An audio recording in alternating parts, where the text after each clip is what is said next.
minutes to complete this. He wanted me to talk on man-nature relationship. I take the case of Ganga Basin to make it more precise and compact. The Ganga is the lifeline of Indian civilization. It is said to be lifeline of Indian civilization. It has a vast catchment area covering about more than 1 million square kilometer. 4 out of every 10 Indians live in the Ganga Basin. This river is gradually becoming ephemeral. Ephemeral it is a technical term, meaning it is becoming seasonal river. If you go to Allahabad during the month of February, you can just walk across the river. The river is gradually going dry. This is one. Second is, river is most polluted now in many places. It is the most convenient outlet of the industrial and urban wastewater. In 2009, Government of India constituted a very high power committee with 7 IITs, teachers of the 7 IITs. I am not a teacher of the IIT, but still I was invited as one of the members of that. Our duty was to find out or explore what should be the minimum flow or ecological flow in the river. When we go on exploring the Indian history of Indian river management, we find we have a colonial legacy. British engineers tried to control our river system in their own way for their colonial interest. In 1947, the British left India, and the philosophy of river management, which was borrowed from the West, had the same intention of taming the river. India had a long culture of living with flood, living with river. They had deep respect towards the river. But here now, if you go to the website of the Government of India, Ministry of Water Resource, the river is described as resource, but Indian culture described is as Ma, mother. And when you declare your Ma or mother as resource, it is sellable commodity. And they treat it as through the logic of profit. I will show you how the river was abused and what are the ways, what will be the fate of the Indian culture in that way. Look at that. What were the myths behind our river management? First, we had understanding that human society has the exclusive right over the water resources of the river. We thought that it is a conduit of flowing water. No. The Ganga carries huge sediment load that sustained Indian agriculture. During the high flood, it dispersed the sediment load on the floodplain, and there are nutrients, and that sustains Indian agriculture from time immemorial. But we had an understanding that the human society has the only right, but the biodiversity of the river, we never took into account.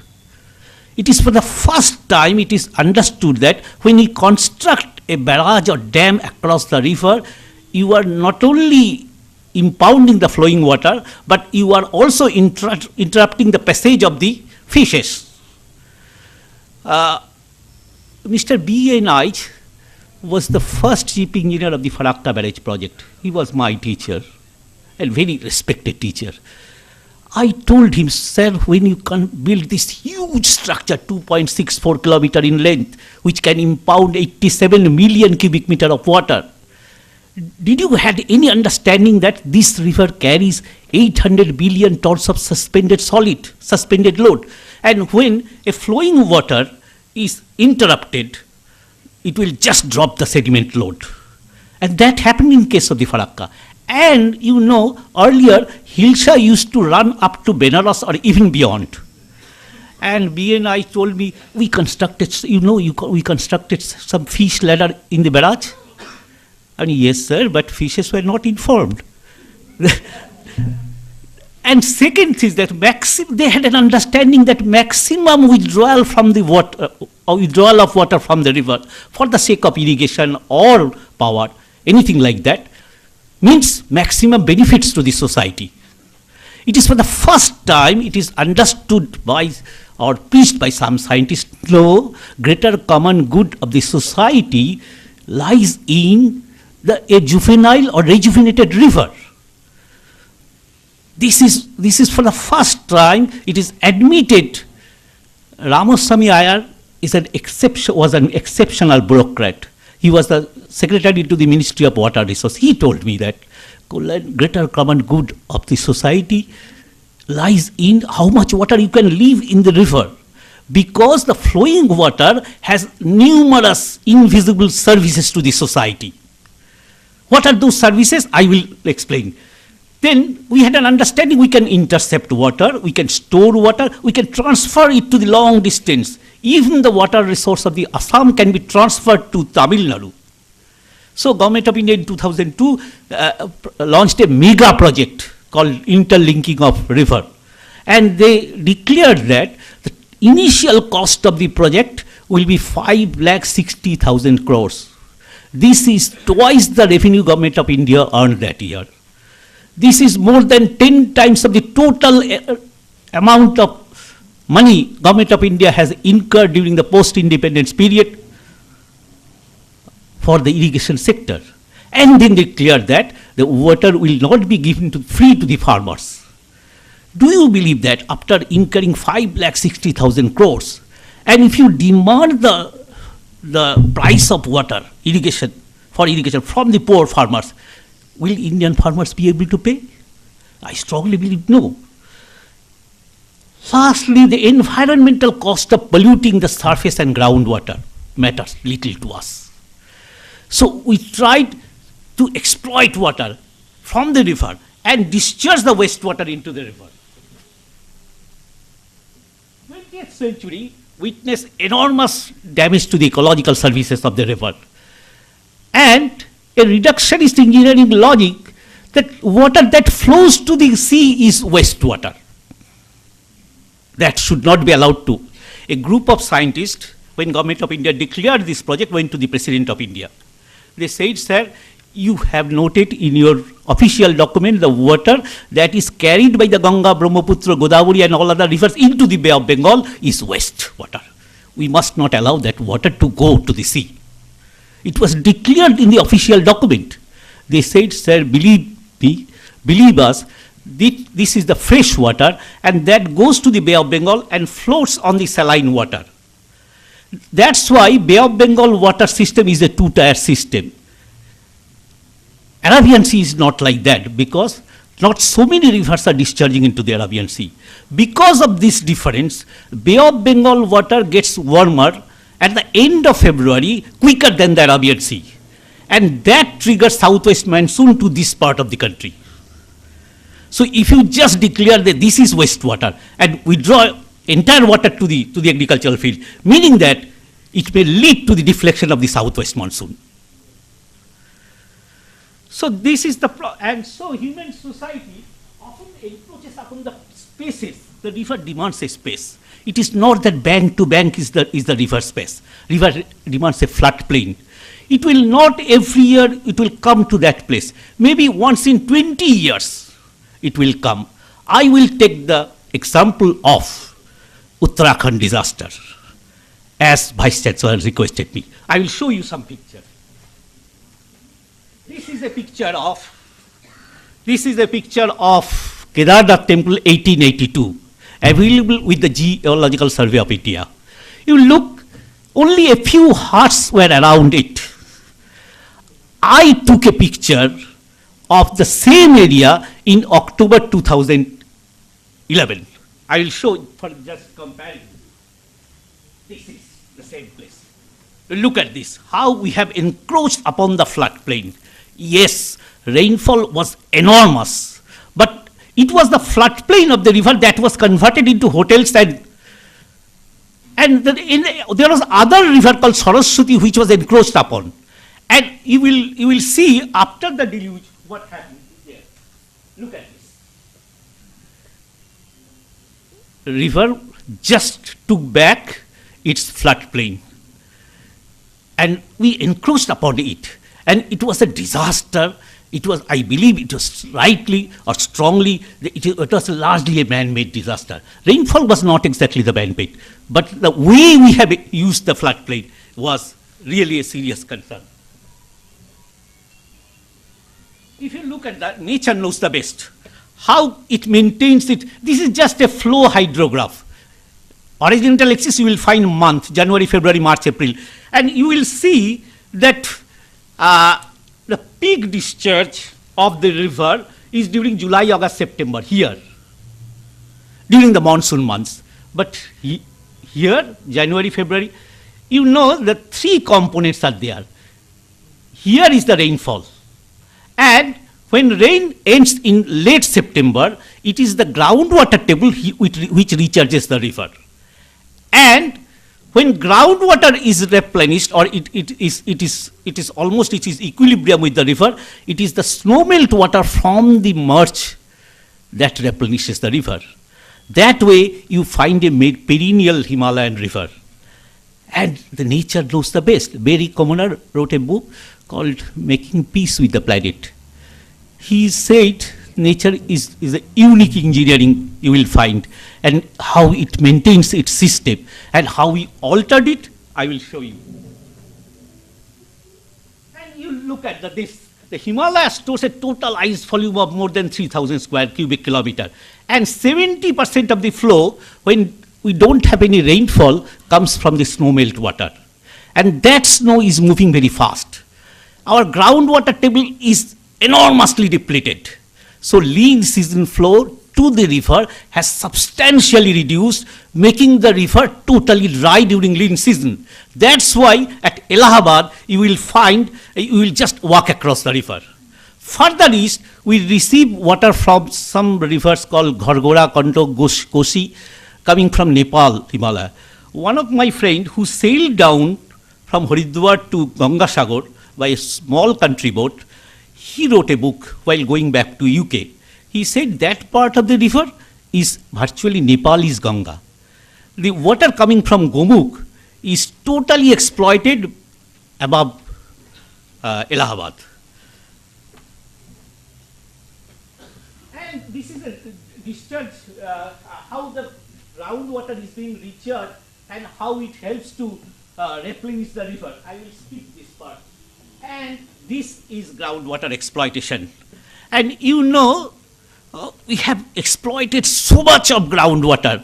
It is not only the base flow has reduced, but we have, in West Bengal, we have 342 administrative blocks.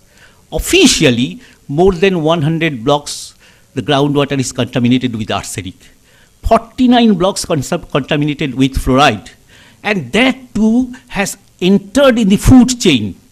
We got it in vegetables, in rice, in haze, in milk, and it will enter to the child's system. So this is the most serious system we are encountered with.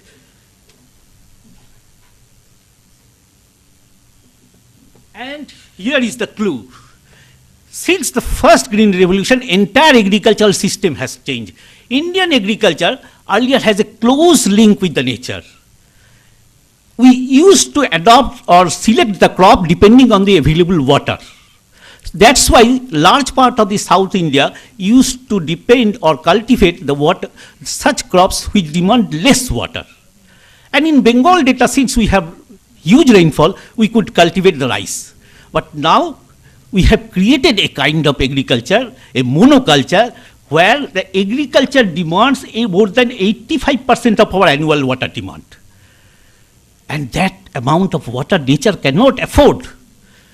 We tried to exploit water from the groundwater table, or we tried to dam our river system. Nehru had the vision that large dams will be temples for modern India, but we subsequently found that long distance transfer of water means more loss, more evaporation, more absorption, leading to a wide gap between what we expected and what we realized. And that made the farmers to exploit the groundwater more and more, resulting what I have explained just. And you look at this, how we have abused the river. This is the first structure after Gangotri, Maneri Valley. Entire river system is made dry, meaning that we have enormous loss of the biodiversity. Total loss of the biodiversity is made. At places, river is made dry.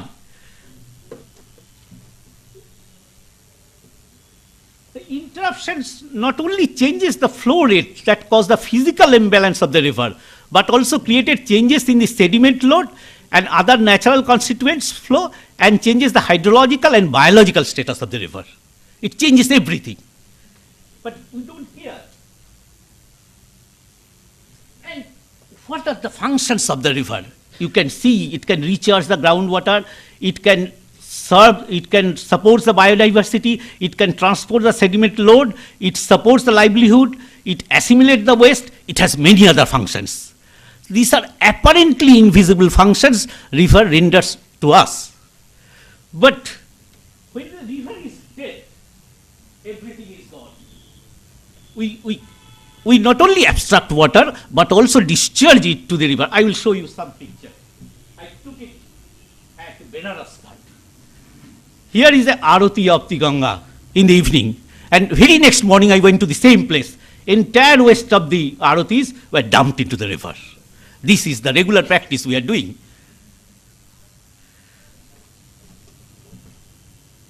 So, this is a paradox of. Yeah. Yeah. Just. Thank you. You look at this. This is very close to Kolkata, near Shibpur Botanical Garden. We have a nala called Nazirganj Nala, discharging entire water of the Howrah into the, and this is a municipal source and this is industrial source. You need not be a scientist. You just look at the color of the water and how the river is being, we are making it a dead river. And I was going through in 2005, Honorable Calcutta High Court constituted high power committee with an idea that in 1985 Government of India launched Ganga Action Plan, with an understanding that not a single drop of wastewater, polluted water will be discharged into the river. And High Court directed us to explore what is the present status of the river. This is the scorecard of the river. The red part, meaning that I will see the three components we are looking for. One is dissolved oxygen, second is biochemical oxygen demand, third is coliform bacteria. That is most important to us. Coliform bacteria that comes from the human and animal excreta into the river. And the permissible limit of that coliform bacteria for bathing standard is 500, a maximum probable number per 100 ml of water. And we found in terms of lakhs, and the most polluted is, believe me, is Dakshineshwar Ghat, where millions of people have their purificatory bath almost every day.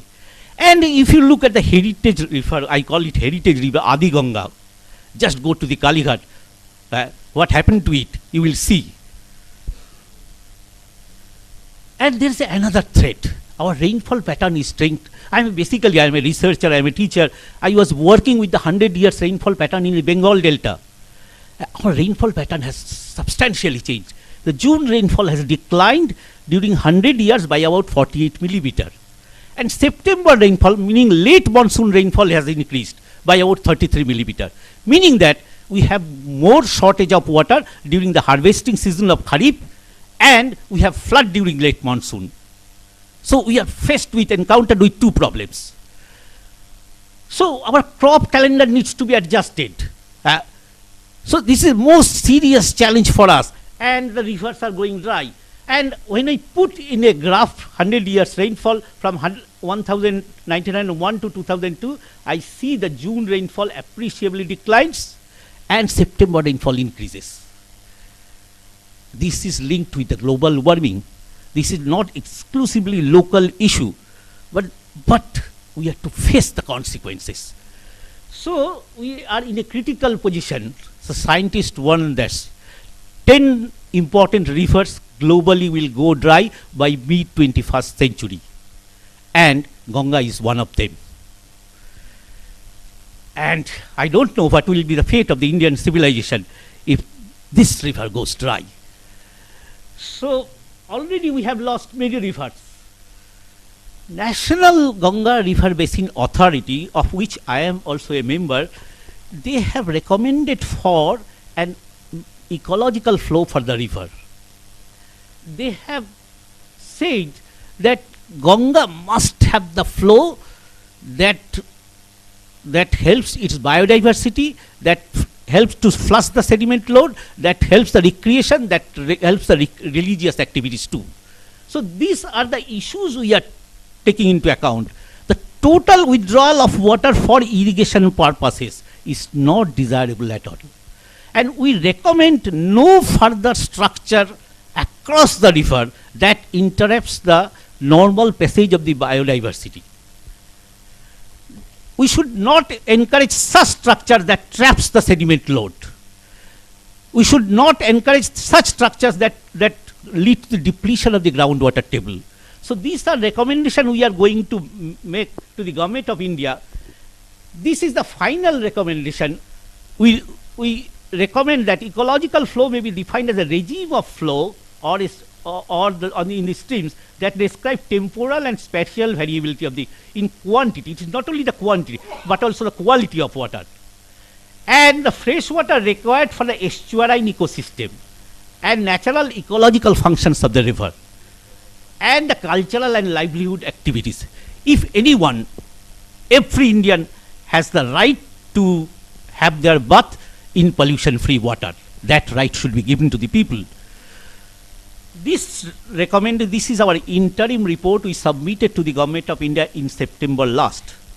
But we don't know, rather we are afraid that Government of India will not accept it. But till I took the opportunity to share it with you. With these few words, I conclude my lecture. Thank you all for your patient hearing. Look at this picture. This is the Bengal River. This one, he is a fisherman. He is not only looking for the river, walking across the river. This is totally dry bed. Thank you, Dr. Kalyan Rudra. Thanks to Dr. Subramaniam and Dr. Rudra.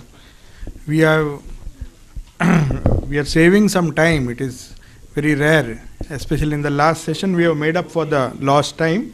So we can have a few questions. You can please come. If there is some time for questions before the tea break, so if any of you would like to ask some questions. I have a question. Yeah, please.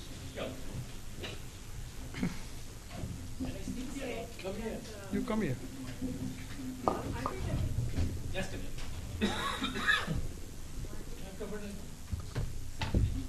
You can come here. This mic. You require a mic. You said that the recommendations that you have given to the Government of India, that's how you ended, may not be accepted. Yeah. I asked the question, why is this fear? Why would it not be accepted? Because the whole thing will be in ruins if it is not accepted. Switch on. No, easy.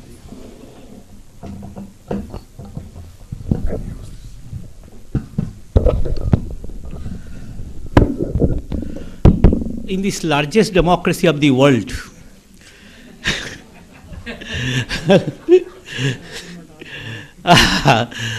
we have some very bad experiences. Say, in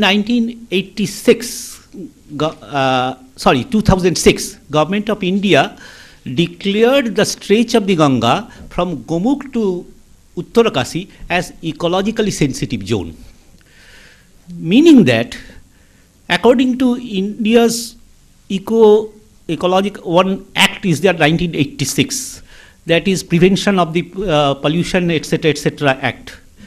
According to that act, if you declare any area as eco-sensitive zone, you are not supposed to allow any further structure that impairs the flow of the river.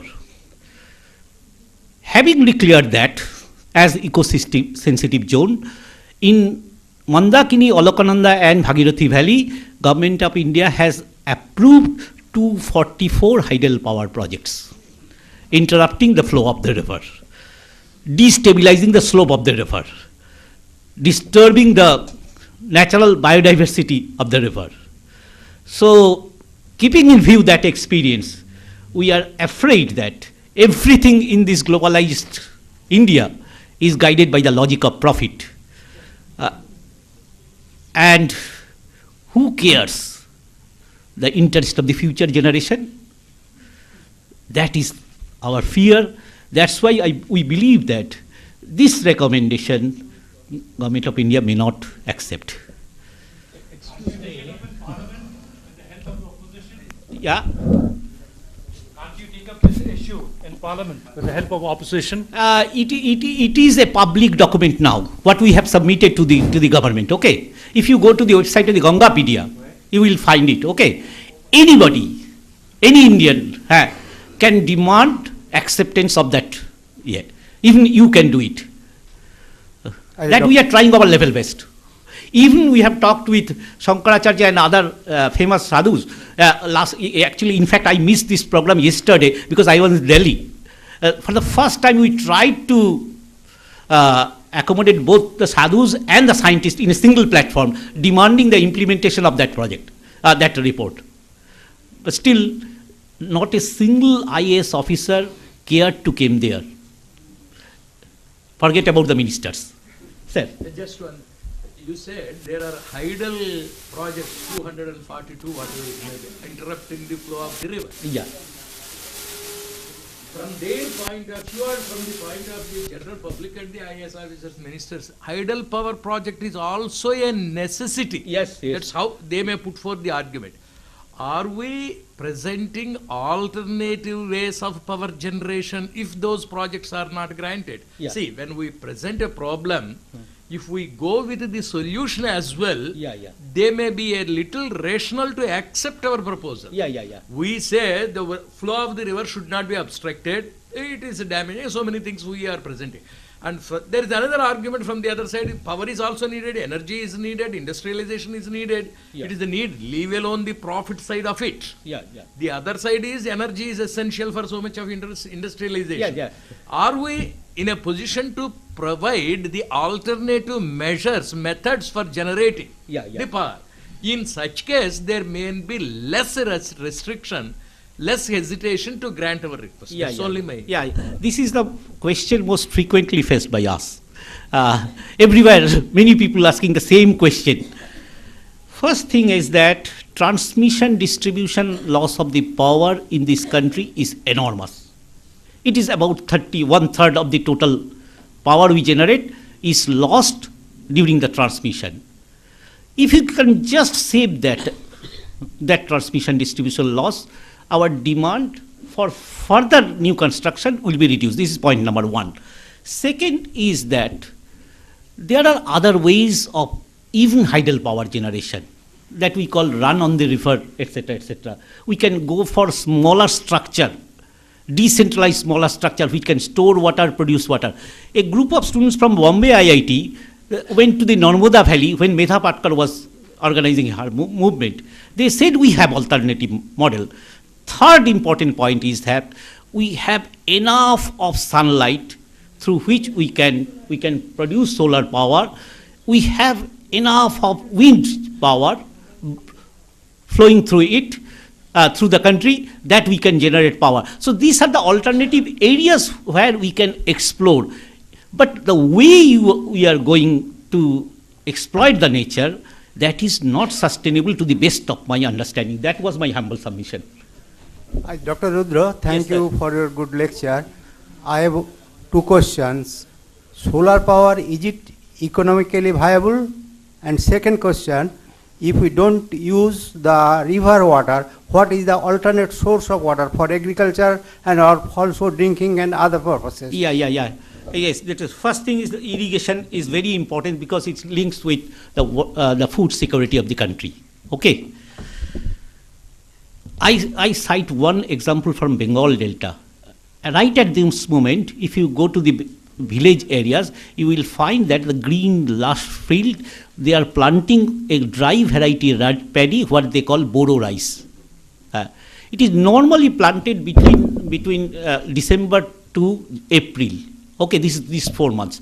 During the 4 months, we have about 100 millimeter rainfall in this part of the country. This is because this is the rainless period.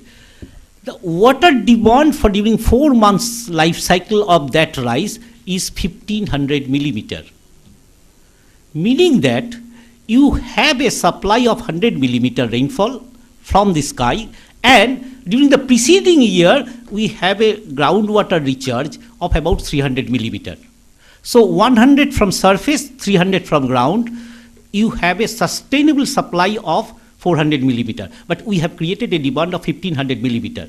But how we have sustained? Because we had a groundwater pool that was replenished during past 1000 years. আমার বাবার একটা fixed deposit ছিল, সেটাকে আমি একটা জেনারেশনে ধ্বংস করেছি। ফলে what will be the fate of my San?